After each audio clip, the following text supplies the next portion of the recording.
오늘도 주일을 기억하고 예배로 모이신 여러분에게 우리 주 예수 그리스도의 은혜와 평강이 충만하기를 기원합니다. 물어보겠습니다. 여러분은 성령을 쫓아 삽니까? 아니면 육신의 정욕을 쫓아 삽니까? 이 질문에 어느 한편의 답을 하시기 바랍니다. 어느 쪽이죠? 그때 달라요. 그게 한 가지 답이겠죠. 그때 달라요. 그러겠죠. 성령으로 산다는 말이 도대체 무엇인가? 내 안에서 성령으로 산다는 말이 무엇인가? 그것은 하나님의 교훈을 사랑하고 또 하나님의 교훈을 묵상하고 하나님의 교훈에 따라 순종해 사는 삶을 성령을 쫓아 산다고 말합니다. 그렇기 때문에 성령을 쫓아 사는 삶은 하나님의 은혜에 감사하며 감격해 하는 삶입니다. 내게 주신 은혜를 기억하고 그로 인해서 감격하여 하나님께 무엇으로 감사를 드릴까? 그 의문이 자기 안에서 솟아나오고 그 결과로 인하여 자신이 무엇을 행할까를 말씀, 즉 하나님의 교훈에 따라 묵상하며 순종하고 하나님의 교훈을 사랑할 때, 그럴 때 성령을 쫓아 산다 이야기합니다. 육신을 쫓아 사는 사람은 그와 반대죠. 육신을 쫓아 사는 사람은 하나님의 교훈을 무시합니다. 하나님의 교훈을 마음에 두기를 싫어합니다. 따라서 하나님의 교훈에 불순종합니다. 왜 그런가 하였더니 그런 사람은 하나님 은혜에 대해서 감사하지를 않습니다. 하나님 은혜가 심령에 감격스럽게 다가오질 않습니다. 은혜가 도대체 뭔지, 왜 십자가 앞에서 우리는 감격하는지, 왜 그리스도의 부활이 우리의 영생의 자랑이요 힘이 되는지, 왜 우리가 이 땅에 살면서 내가 수고롭게 살아가는 인생살이 속에 왜 보이지 않는 하나님을 찾고 기도해야 하는지, 하나님의 섭리는 무엇인지, 과연 그는 살아있는지, 이 모든 문제에 대해서 의문을 갖고 마음에 거부하며 순종을 외면합니다. 따라서 자신이 하고 싶은 대로 방종한 삶을 삽니다. 따라서 그렇기 때문에 성령을 쫓아 행하는 사람은 사랑의 열매를 맺지만 육신을 쫓아 사는 사람은 마음의 욕심에 따른 죄의 열매를 맺습니다. 이제 설명을 들었습니다.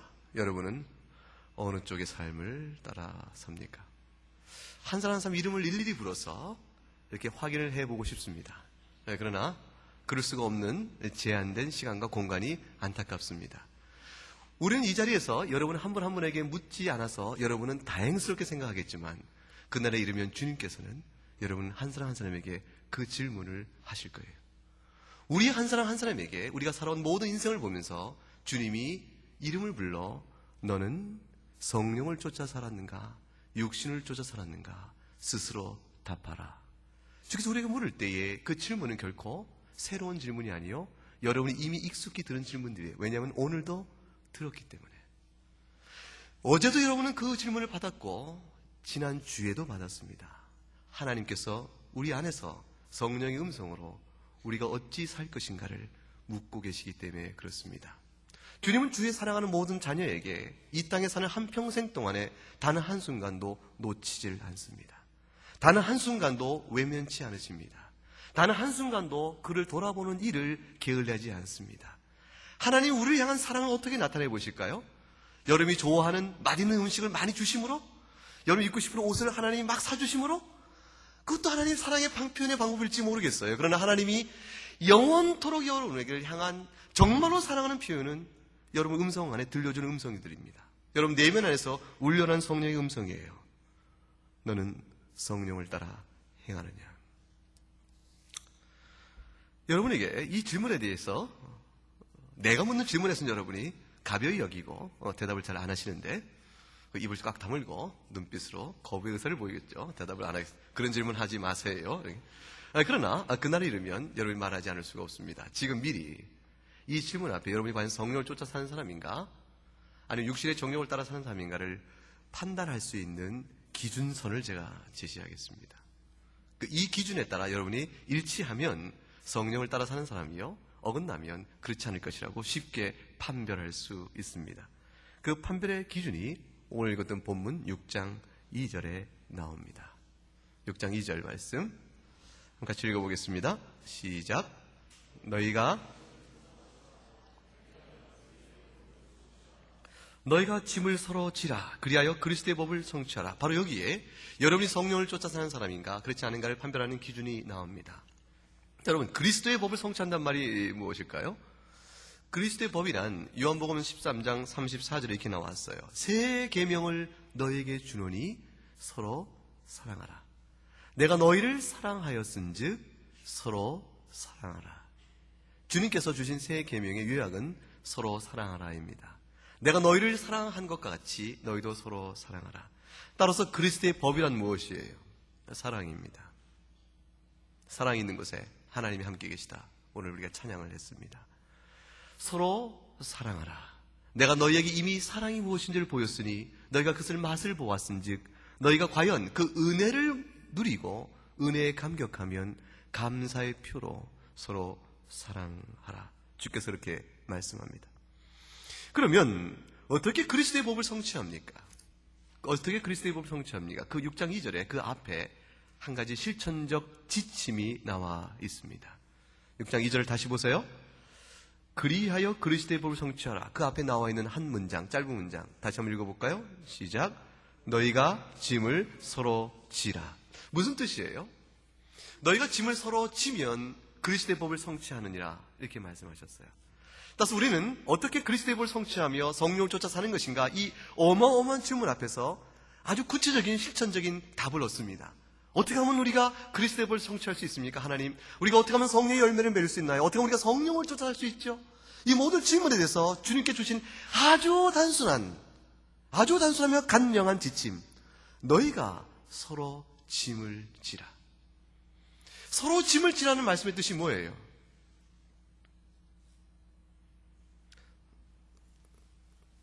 언제까지 기다려요? 너희가 서로 짐을 지라. 그 말씀의 뜻이 뭐죠? 서로 도우며 살라는 뜻이에요. 아주 간단합니다. 서로 도우며 살라. 너희가 서로 도우며 살면 그리스도의 법을 성취하는 것이요, 사랑의 열매를 맺는 것이요, 성령의 합당히 사는 것이니라. 서로 도우며 사는 것, 이 말이 왜 이렇게 중요한 의미를 가질까요? 서로 도우며 사는 일처럼 간단한 생활 지침이 왜 이렇게 하나님 앞에서 성령의 법을 따라 사는 사람이요 그리스도의 법을 성취한 사람이라 인정받는 이 어마어마한 영적 의미를 갖는 것일까요? 왜 그럴까요? 아주 중요한 이유 때문에 그렇습니다. 우리는 서로 도우며 살지 아니하면, 서로 짐을 지어 주는 일을 하지 아니하면 피차 멸망할 수밖에 없는 존재이기 때문에 그래요. 서로 도우며 사는 것, 서로의 짐을 짓지 않아도 살 수 있는 유일한 분이 계세요. 그분이 누구시죠? 하나님이세요. 하나님은 스스로 계신 분이요, 그분은 홀로 완전하신 분이에요. 스스로 지존하신 그분께서만, 하나님께서만 누구의 도움을 필요로 하지 않으십니다. 그 말은 피조물 된 우리 모두는 어떻다는 것이에요? 뒤집어 보게 되면 우리 모두가 제한된 존재예요. 연약한 존재예요. 더더구나 죄로 물든 흠이 있는 존재들입니다. 우리는 그 누구도 스스로 살 수 있다, 남의 도움이 필요 없다 라고 주장할 만큼 온전하며 완전한 자는 없어요. 따라서 너희가 서로 짐을 지라는 것은 인간이 갖는 존재론적인 틀이요, 제한이요, 그 명령 앞에 내가 주님 과연 그렇습니다 라고 인정하는 그 순간 하나님의 하나님 되심과 우리의 연약성을 인정하는 신앙 관계로 들어가는 것이에요. 하나님께서 우리를 만드실 때 처음부터 하나님께서는 우리는 서로 도우며 사는 존재로 우리를 만드셨어요. 아담이 홀로 거하는 것이 보기에 좋지 않았다고 하셨어요. 아담의 독초를 보기에 마음에 좋지 않았다는 뜻은 인간은 처음부터 관계성 안에 있는 존재예요. 서로 도우며 짐을 나누며 살아야 될 존재임을 주님께서 말씀하신 것입니다. 만약 누군가가 나는 다른 이의 도움이 필요 없습니다 라고 말한다면 그것은 곧 영적 의미는 뭐와 같다고요? 내가 곧 하나님과 같습니다 라는 말처럼 되는 매우 교만한 말이 되어집니다. 우리가 예배를 드리고 있습니다. 이 예배하는 이 자리에 우리가 어떻게 예배할 수가 있죠? 숱한 사람들의 도움 때문에 그렇습니다. 우리가 나눠진 짐, 지체 간의 연결, 그 안에서 각각 맡은 일들을 조금씩 은사에 따라서, 헌신에 따라서 하나님께 드려짐으로 우리가 이 자리에서 예배를 드릴 수가 있게 된 것이죠. 우리가 살아가는 모든 삶 속에서 하나님은 서로 도우라 이렇게 말합니다. 그러면 사랑은 도대체 뭡니까? 라고 물으면 결국 이렇게 얘기할 수가 있죠. 너희가 서로 짐을 지란 말씀에 비춰보게 되면 서로 우리가 부족한 자임을 인정하고 우리가 서로를 필요한 자임을 인정하고 서로에게 도움을 받아야만 살 수 있는 자임을 인정하면서 받은 도움을 늘 감사하며 상대에게 나아갈 때 비로소 우리는 사랑의 관계를 유지할 수가 있습니다. 우리는 지금 이곳에 있는 모든 사람들 돌아보세요. 생긴 것은 마음에 안 들어도 그 사람 앞에 나가서 우리는 무엇을 해야 되죠? 감사를 해야 될, 나의 감사를 받을 사람이 바로 내 옆에 있는 분들이에요. 나의 감사를 받아야 할 분들이 바로 우리들 각각이라고요. 우리는 서로를 향하여 감사해야 될 대상은 내 앞에 서 있는 것이요. 왜냐하면 내가 알듯 모르는 사이에 그들의 도움으로 내가 존재가 유지되고 있기 때문입니다. 더더구나 교회 안에서 하나님께 예배드리는 일과 영적으로 자라가는 모든 일에 있어서는 더더욱 이 사실이 극명합니다. 결국 우리가 서로 부족하며 서로가 관계 안에서 서로 짐을 지어야 할 존재라는 이 사실을 이해할 때 결국 우리는 관계라는 컨텍스트, 관계라는 맥락에서 나 각각 개개인이 존재한다는 사실을 우리가 이해할 때 이것이 바로 이 관계를 부드럽게 하는 것이 신앙이 좋은 것이고 이 관계를 해치는 것이 바로 뭐가 될까요? 신앙이 없는 것입니다. 이 관계를 부드럽게 해주고 이 관계를 활성화시켜주며 이 관계 위에서 무엇인가를 나눠주는 일에 힘쓰는 사람일수록 믿음이 좋은 사람이고 하나님이 기뻐하는 사람이요 그리스도의 볼 성취하는 사람이고 이 관계에서 떠나갈수록 고립화될수록 홀로 있기를 원할수록 그리고 이 관계 안에서 자신의 맡은 바 역할을 나눠주고 받는 일에 나눠주고 받는 일에 스스로 자신을 폐쇄시킬수록 그리스도의 법의 성취에서 멀어져 가는 것이에요. 목사님 그런 말씀 하지 마세요. 제가 관계 안에 있기를 원하지만 이 관계는 저희가 어마어마한 도전이요 시험이요 시련을 오고 있단 말이에요. 얼마나 큰 시험이 들지 몰라요. 전 너무 힘들어요. 사실 하나님은 사랑하고 싶은데 관계는 힘들어요. 우리가 다 압니다. 우리 가운데서 관계가 편한 사람은 아무도 없어요. 관계는 우리에게 스트레스입니다. 옆에 있는 사람 잠깐 돌아보세요. 저 사람이 나에게 기쁨을 줘요? 스트레스를 줘요? 생각해 보세요. 관계는 우리에게 늘 피곤함과 같이 옵니다. 왜 그렇죠? 피차 간에 제한되어 있으며 죄인이기 때문에 그래요. 그렇기 때문에 하나님께서 서로 짐을 지라고 말씀하시고 사랑의 법이 그곳에 있다고 말씀하시는 것이죠. 우리가 왜 피곤할까요? 관계 안에서 왜 힘이 들까요? 보세요. 관계 안에서 우리의 신앙 상태가 검증되어진다고 했을 때 이 관계를 가장 부드럽게 하는 것은 무엇이고 관계의 회방이 되는 것은 무엇일까요? 그것은 회방되는 것을 알면 부드럽게 하는 것이 무엇인지 알 수 있는데 우리 안에 있는 비교의식입니다. 우리 안에 있는 비교의식은 신앙관계를 해치는 가장 나쁘며 악한 요소입니다. 교만한 사람은 관계 안에서 서로 짐을 나누어 지라는 하나님의 영역에도 불구하고 스스로가 부족한 자요, 연약한 자요, 서로의 도움을 받고 그에게 늘 상대가 우리에 있는 모든 주변의 사람들이 나의 감사를 받아야 될 뿐임을 내가 감사를 드려야 될 그런 대상이라는 사실을 인식하지 못합니다. 교만한 사람은 그 마음에 자기를 높입니다. 내가 아니면 안 된다고 생각하는 것이죠. 자기가 아니면 안 된다는 생각을 갖고 자기 방식이 아니면 틀렸다고 생각합니다. 자기 방식과 어긋나는 상대의 행동 양식을 보거나 사고 양식을 보게 되면 견디기가 어려운 것이죠. 인의 판단이 들어가며 정죄가 들어갑니다. 교만한 사람은 한 가지 공통점을 갖습니다. 늘 자신이 착합니다. 교만한 사람은 늘 자기가 옳을 뿐만 아니라 자기가 착합니다. 스스로 착한 줄 압니다. 여러분도 자신이 착한 줄 알죠? 우리 모두는 자기에 대해서 참으로 관대합니다. 남이 보는 모든 흠이 자기 안에서 용서가 되고 있는 것이죠. 자기가 남에게 한 하나의 선행은 길이길이 기억될 역사에 남을 기념비적 선행이 되어지는 것이에요. 네가 그때 일을 감사치 않냐고 나한테 이럴 수가 있느냐 이렇게 생각하는 것이죠. 언제 일인데요? 20년 전, 3살 때 일, 이런 게 그러니까 다 기억해내는 것이죠. 교만한 사람은 늘 자기를 착하게 생각합니다. 남을 비교하여 자신이 남보다 잘한다고 생각하는 것으로 자존과 행복을 찾아갑니다. 그러므로 관계성 속에서 다른 사람을 자극합니다. 다른 사람을 괴롭게 합니다. 다른 사람을 도발합니다.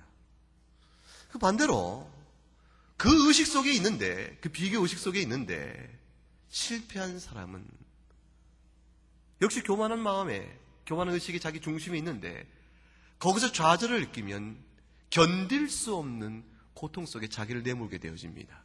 우울증이죠. 체념이요, 단념이요, 자기 절망입니다. 그 심하면 열등의식과 컴플렉스가 되어집니다. 자기 내면에서 자기가 바라는 바대로 자기를 한껏 고양시키지 못했던 자기 안에 실패의 현실의 모습 앞에 좌절하고 괴로워하게 되어집니다. 정반대의 두 극단의 모습이 공동체의 관계 안에서 서로 짐을 지라는 이 그리스도의 법의 성취에 치명적인 해악을 나타나게 되어집니다. 우리 모두가 갖고 있는 연약성입니다. 세상은 우리에게 있어서 비교의식 속에 우위를 점하라고 가르칩니다. 그것은 성공이라고 가르치고 그것이 선이라고 가르치고 그것이 좋은 거라고 가르칩니다. 반대는 실패요, 그것은 악이요, 슬픔이라고 가르칩니다. 그 모든 교훈 속에 우리가 어느덧 젖어 있어서 그리스도 공동체 안에서의 신앙 안에서도 그분에서 자유롭지 못합니다. 우리의 연약성이죠. 6장 3절을 보세요. 3절 말씀 한번 읽어볼까요? 시작. 만일 주님께서 말씀하세요. 만일 너희 가운데서 아무것도 되지 못한 사람이 된 줄로 생각하면 출치국이 말은 뭐가 되겠어요? 자신의 비교의식 속에서 내가 무엇인가 이뤘다고 자랑하는 사람이죠. 하나님 보실 때는 뭐가 됩니까? 아무것도 되지 못한 사람입니다. 그런 자는 스스로 속임이라 했으니 그래서 사자성어 4자로 줄이면 뭐가 되죠? 자기 기만이 됩니다. 스스로 속는 인생을 살아가게 되어집니다. 나는 행복합니다. 왜 행복합니까? 물었더니 저는요 남보다 이것이 더 좋고요, 남보다 이것이 더 훌륭하고요, 남이 없는 이것을 가졌기 때문이에요. 철저하게 비교적 의식 속에서 내가 남한테 자랑할 만한 것으로 얼마나 많이 가득 차 있는 데가 그 자기 행복의 근거요, 이유가 되어지는 사람은 스스로 속고 있는 거짓 인생을 사는 것이라고 주께서 말씀하고 있는 것입니다. 왜냐하면 하나님 보실 때는 여전히 아무것도 없는 비어있는 자이기 때문에 그렇습니다. 텅 빈 자요, 아무것도 성취하고 있지 못한데 자기는 그 안에서 남과 비교 속에서 무엇인가를 채우고 있다고 얘기합니다. 어리석은 자요, 미련한 자입니다. 우리 신앙의 성숙과 공동체의 발전에 치명적인 해를 끼치는 것이죠. 한번 보십시다. 5장 26절을 한번 보세요. 5장 26절 한번 읽어볼까요? 헛된 영광을 구하여 서로 격동하고 서로 투기하지 말지니라. 만일 아무것도 되지 못했음에도 불구하고 남과 비교하여 된 줄로 아는 사람을 가리켜서 뭐라고 얘기하냐면 5장 26절에 헛된 영광을 구하는 것이라 얘기합니다. 스스로 영광스럽다고 생각하고 자랑했어요. 그런데 그것이 헛된 것입니다. 참 영광이 아니라는 것이죠. 하나님이 인정하지 않는 것이죠. 따라서 그건 그냥 한순간에 사라져버리는 것이죠. 주께서 재림하실 그날이 되면 이 세상의 영화가 다 사라질 때 같이 사라져버릴 것. 주님 앞에 서서 뭘 내놓으려고 했을 때 아무 내놓을 것이 없게 되어지는 것. 근거 없고 뿌리가 없는 것이요, 사라져버리는 것. 그 영광인 줄 알았는데 내가 주 앞에서 인생을 기름지게 살고 의미 있게 살았다고 말할 만한 것인 줄 알았는데 그 모든 것들이 사실은 거짓이었다. 환상이었어요. 헛된 영광입니다.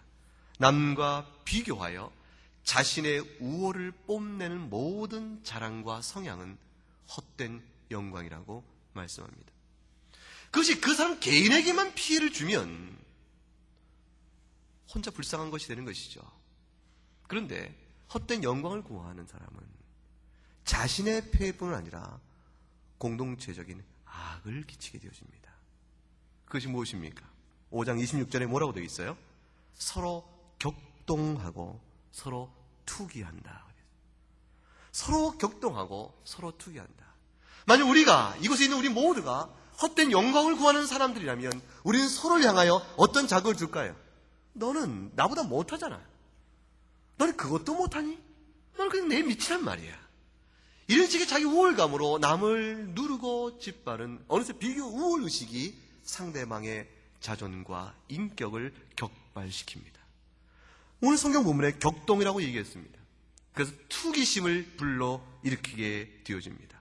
피창 안에 깊은 상처를 주게 되어지는 것이에요. 서로 함께 멸망하는 것입니다. 이 세상의 인생을 뭐라고 할 것인가? 그리스도의 법의 바깥에 있는 사람들, 그들의 인생을 뭐라고 하시고 세상의 성격을 뭐라고 할 것인가? 바로 헛된 영광을 구하며 서로 격동하며 서로 투기하는 인생살이가 바로 예수 그리스도 밖에 있는 세상의 인생입니다. 이 한마디로 그 성격을 규정질 수 있습니다. 여러분, 헛된 영광 구하는 사람이 뭐예요? 인기를 받고 사는 사람들은. 그 인기가 있을 때 자기 힘이 되고 인기가 없으면 자기 힘이 없어져 버립니다. 한순간에 사라지는, 짧은 기간 동안에 관찰해봐도 한순간에 사라집니다. 결국 하나님 앞에서 살아가는 인생의 참된 영광과 그렇지 못한 것에 관한 차이예요. 우리 안에서 남과 비교하여 상대적 우월성으로 자기 자랑을 삼기 시작할 때 인생은 짧은 시간 내에 쉽게 무너져 버립니다. 딱 한 사람만이 마지막 최종 승리자가 되겠죠. 모든 인생살이에 가장 우월하게 남는 사람, 비교해서 가장 뛰어난 사람, 마지막 한 사람, 그 사람만이 남겠죠. 그러나 그 사람은 이 세상에 존재하지 않습니다. 왜냐하면 자신이 갖고 있는 그 어느 하나도 절대적 의미의, 온전한 의미의 절대 승자는 우리 가운데 있을 수가 없기 때문입니다. 모두가 패배자로만 살아가게 되어집니다. 모두가 슬픔을 안고 살아가게 되어집니다.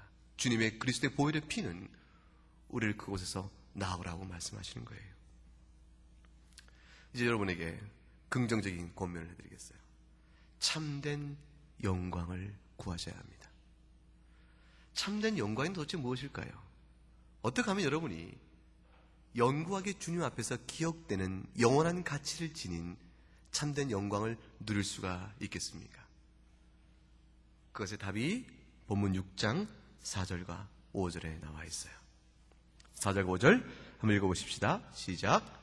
각각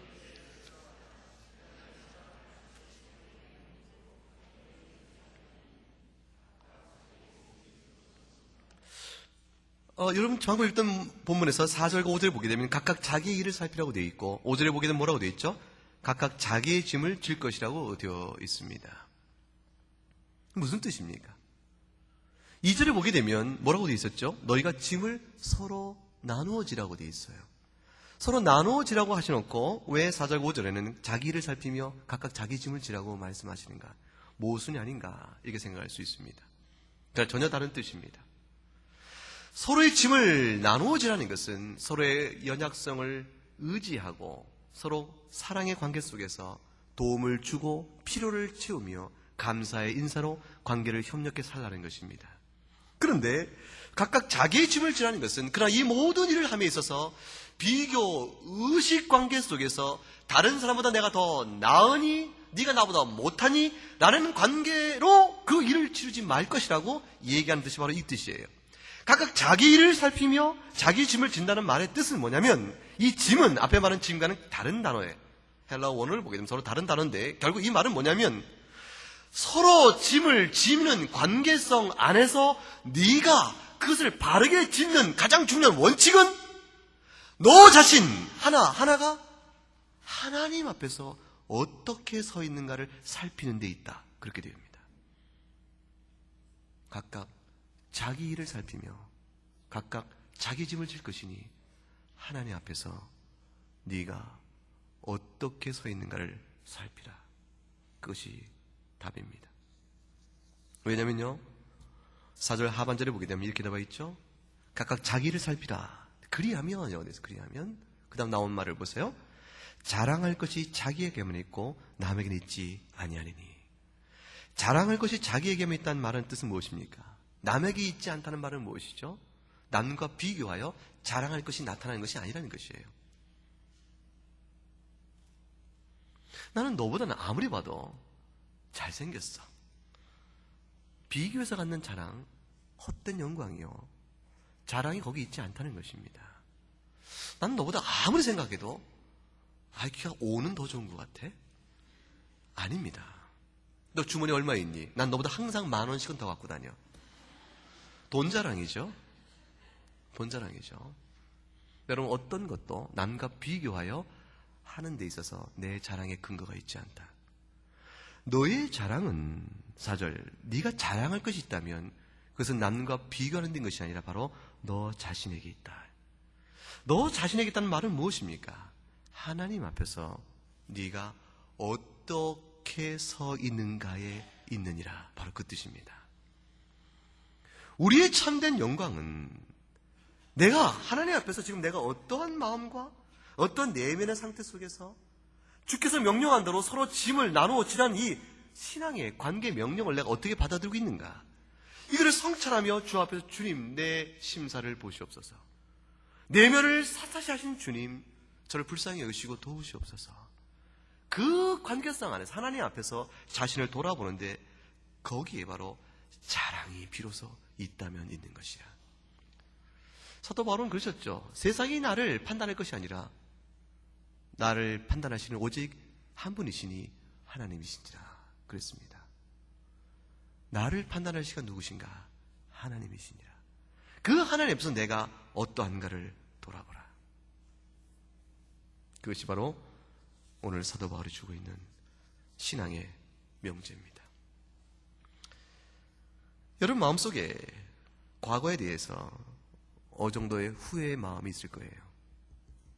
내가 그 전에 그때 좀 이랬다면, 그때 좀 더 내가 좀 달랐다면, 그때 내가 다른 선택을 했다면, 그때 내가 좀 더 노력했다면, 그때 내가 좀 더 열심히 했다면 등등의 과거에, 지난 과거에 대한 어떤 후회가 있을 거예요. 왜냐하면 여러분의 과거 생활은 오늘 현재에 영향을 주고 있기 때문에 그렇습니다.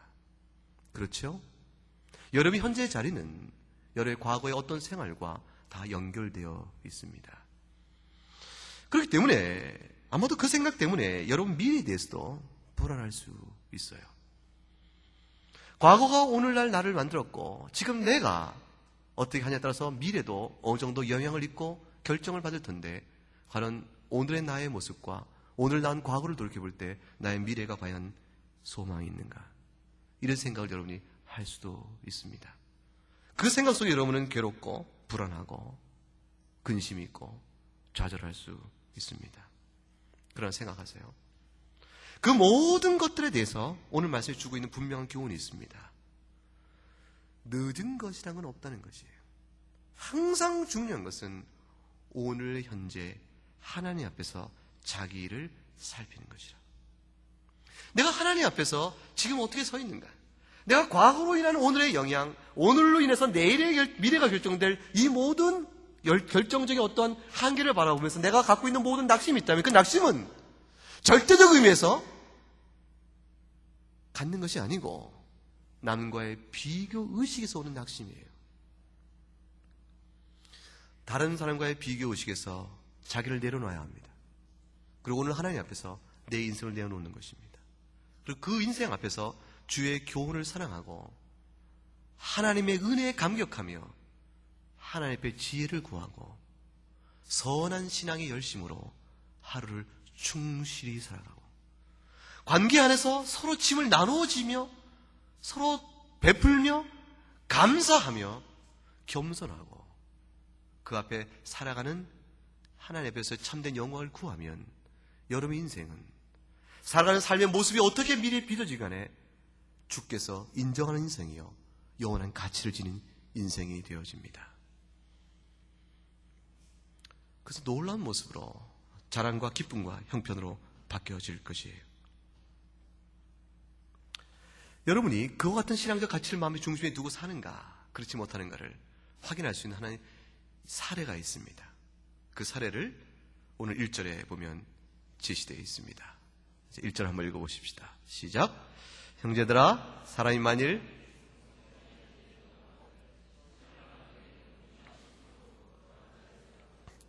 네 자신을 돌아보아 너도 시험을 받을까 두려워하라.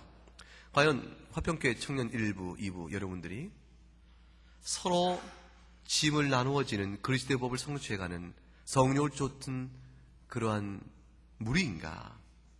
아니면 육신의 정욕에 따라 좌우로 흔들리는 무리인가? 그래서 알아가는 한 가지 좋은 신뢰적인 이해가 6장 1절에 나와 있습니다. 예를 들어 이렇게 생각해 보십시다. 우리 가운데서 누가 잘못을 행했습니다. 그 잘못을 행한 형제에게 우리가 어떻게 행동을 하죠? 오늘 그 본문이 말합니다. 그런 일이 있거든. 신령한 너희는 온유한 심령으로 그러한 자를 바로잡고 네 자신을 돌아보아 너도 시험을 받을까 두려워하라. 이것이 서로 짐을 나누어 질 줄 아는 그리스도의 법을 성취하는 사람의 태도요 선택입니다. 묻겠습니다. 신령한 너희는 여러분이 신령합니까? 신령한 너희는이라고 말했습니다. 무슨 뜻이죠? 이 말은 우리가 다른 사람보다 탁월하게 거룩하고 경건한 사람이라는 전제를 하고 있는 것이 아니에요. 너희 가운데 만일 잘못한 사람이 있거든 신령한 너희는 이 말의 뜻은 너희는 그와 같은 일에 있어서 과연 하나님 앞에서 자신을 돌아볼 줄 아는 너희는 그 뜻입니다. 신령한 너희란 뜻은 남과 비교한 나 정도 경건은 돼야지 이렇게 말하는 신령한 뜻이 아닙니다. 그것이 아니고 과연 우리가 하나님 앞에서 스스로 자기 일을 살필 줄 아는 사람일 경우 신령한 너희가 되어집니다. 자랑할 것이 남에게 있는 것이 아니라 나에게 있음을 아는 사람, 또 하나님 앞에서 그의 교훈을 사랑하고 받은 바 은혜에 감격하는 사람, 그러한 너희는 너희 가운데 잘못한 사람을 볼 때 왜 너희는 그런 잘못을 했는가? 라고 손가락질하며 판단하며 정죄하는 교만한 자기 의식에 따라 나타날 것이 아니요. 너희가 정령코 하나님 앞에 자기를 살필 줄 안다면 너희는 온유한 심령으로 자기를 돌아보는 자가 될 것이라. 뭐라고 되어 있어요? 온유한 심령이라. 왜 온유합니까? 왜 잘못한 사람, 범죄한 사람을 바라보며 그 사람에게 대해서 온유한 심령으로 나가게 되어집니까? 신령하기 때문에 그렇습니다. 다시 한번 뭐 때문에 그래요? 우리 자신을 하나님 앞에서 돌아볼 줄 알기 때문에 그 자를 보면서 온유한 심령으로 나갑니다. 따라서 온유한 심령이라는 말의 뜻은 무엇입니까? 하나님 앞에서 자신을 돌아볼 줄 아는 우리는 범죄한 자요 잘못한 자를 바라보면서 우리 또한 그와 같은 연약한 자임을 바라보기 때문에 온유한 심령으로 나아갑니다. 거기에 답이 있습니다. 잘못을 분별하지 말라는 것이 아닙니다. 오늘 본문의 1절에 뭐라고 되어 있죠? 네 자신을 돌아보고 그러한 자를 바로잡고라고 되어 있습니다. 잘못, 하나님 뜻에 합당한 것인가 그렇지 않은 것인가, 주의 교훈에 일치하는 것인가 아닌 것인가, 우리가 배울 것인가 따를 것인가, 이 모든 것들을 분별하는 일에 우리는 엄격해야 합니다. 그럼에도 불구하고 자신을 돌아보아 나도 또한 시험에 빠져 저와 같은 과오를 범치 않게 될까 돌아보는 마음을 갖고 그를 대하라. 거기에 온유한 심령이란 말에 참된 뜻이 있습니다. 5년 자는 복이 있나니 땅을 기업으로 받는다. 주께서 말씀했습니다. 땅을 기업으로 받는 것은 천국 백성의 유업을 누린다는 뜻을 말씀한 것입니다. 온유한 자, 하나님 앞에서 자신의 연약성을 바라보고 자랑할 것이 주의 교훈 앞에 서 있는 자신의 모습 안에 있음뿐을 알고 남과 비교하여 우월의식에 남을 정죄하고 판단하고 없이 여기거나 그런 일을 감히 안지 못하며 자기의 비교의식 속에서 자기 자신의 욕구를 충족치 못한 자기 안의 좌절 속에 스스로 열등의식과 갈등 속에서 무너지고 하나님이 주시는 참된 은혜의 감격을 누리지 못하는 미련한 자가 아니에요.